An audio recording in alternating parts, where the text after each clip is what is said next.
65 лет назад умер Сталин. Жалеть можно только о том, что за свои злодейства он не предстал перед земным судом. Приговор Сталину вынесла история. Парламентская ассамблея ОБСЕ в резолюции 2009 года приравняла сталинский режим к нацистскому. Сталин и Гитлер – близнецы-братья, оба навеки прокляты человечеством. Только в 1937-1938 годах в стране было вынесено почти 700 тысяч смертных приговоров. Добавьте к этому погибших в лагерях, умерших от болезней и ран позже. Вспомним о 2 миллионах крестьян, репрессированных в период коллективизации. Депортированы 200 тысяч крымских татар, 100 тысяч калмыков.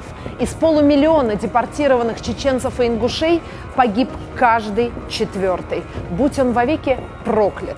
Написал о нем Рамзан Кадыров в годовщину депортации чеченцев. И это тот редчайший случай, когда я с ним полностью согласна. Сегодня многих, кто застал это чудовище в живых, уже с нами нет. У моей бабушки имя Сталина вызывало только ужас и отвращение. Стыдно и страшно, что в 21 веке в нашей стране 6 из 8 кандидатов в президенты прославляют и оправдывают преступления против русского народа. «Я убежденный сталинист», заявляет один. «Для меня патриотом является Сталин, а не Горбачев», подпевает другой кандидат в президенты. Чрезмерное очернение Сталина – способ атаки на Советский Союз, на Россию, говорит действующий президент России Путин. И красный делец, например, Павел Грудинин, заявляет: «Сталин – наш лучший лидер за последние 100 лет» и напомаживает по-сталински свои барские усы. Представляете себе, например, в современной Германии кандидат в канцлеры говорит что-нибудь типа: «Голосуйте за меня, у меня усы, как у фюрера». Вы, псевдопатриоты, вы действительно считаете, что России больше нечем гордиться, кроме фигуры кровавого тирана? Вы правда так считаете, господин Грудинин? Сталин – позорное пятно на истории нашей страны. Избавиться от этого позора можно единственным способом, так же, как избавился от своего исторического позора народ Германии – говорить правду.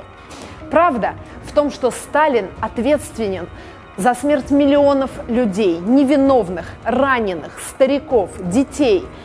Политики, оправдывающие Сталина, признающие за ним какую-то мифическую, тем более положительную роль в истории, соучастники этих преступлений и соавторы преступлений будущих.